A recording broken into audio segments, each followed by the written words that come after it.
Bob, we were just saying, it sort of is the topic of the hour, what Jamie Raskin was just saying, and what we've been talking about. The media will not report really what is just the case. Republicans are the party of political violence. It is not both sides. From January 6th up through New Mexico, through this. Who is this? This is just a random thing. You won't hear this reported probably anywhere. An unidentified Chicago man went on a violent attack that apparently targeted the LGBTQ community at a bar in Rogers Park, which is you live there, Chris. Right, very inclusive, great neighborhood. He approached a man and woman when they were leaving a vehicle, started screaming anti-homosexual comments and homophobic slurs. He then suddenly walked away from the group after the man and woman entered the restaurant. He returned with a hammer and smashed the entire window out of the bar. Thank God, once again, there were no injuries.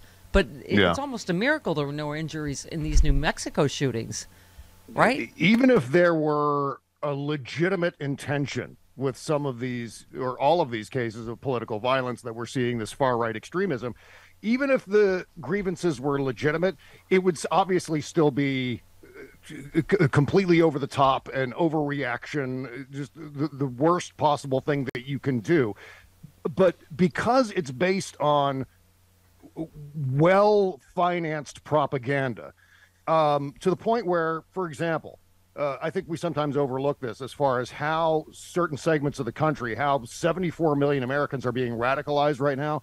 Sinclair Broadcasting owns over 280 TV stations across the country in about 80 markets, meaning they own more than one outlet in some of these markets.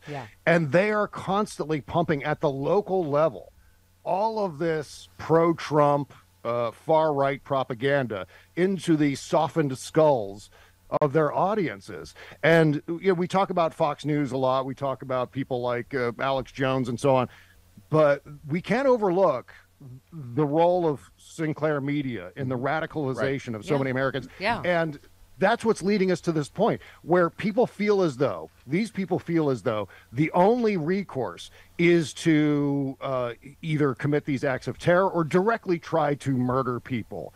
Which you can only take the situation in Albuquerque as an attempt to kill Democratic officials in the name of Donald Trump, in the name of this ridiculous propaganda that they're being fed on a constant basis. I don't know how it ends. I don't know what shakes them out of this. I don't know what can possibly stop this train that has left the station. Speaking of broadcasting, have I mentioned to you that I am a big fan of the Bob Cesca show?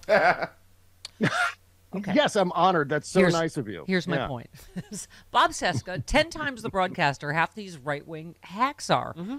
Tom Hartman, Randy Rhoads, and it's just, you're right, Bob, that is part of the problem, is we all broadcast from a little tiny space that, we're allowed. My basement, your little 40-year-old virgin nerd cave there that you're in. That's true, yes, I like it. But it's just, I'm so sick of that horse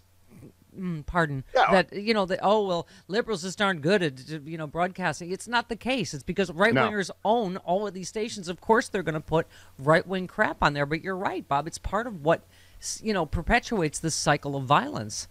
In fact, I was a guest on the Joe Walsh podcast Monday morning this week. Okay. He's come to the light. The Joe Walsh, not the Eagles guy, not the rock star guy, the other Joe Walsh. Right. And the whole point of the conversation was the alleged liberal media. And at one point he brought up the fact that why aren't there more liberal talk shows on AM talk radio? And the first thing I said, which is what I always say, which is that if more liberal shows were like the Stephanie Miller show, then there would be many more liberal talk radio shows. And the Bob shows. Cesca show. No, after you. No, you first. I'm not on the radio. I wish I were, but I'm not on the radio. You are right now. Oh no, you first. I am right now. Yeah, I'm barely on the radio, but go ahead, Bob. Yeah, but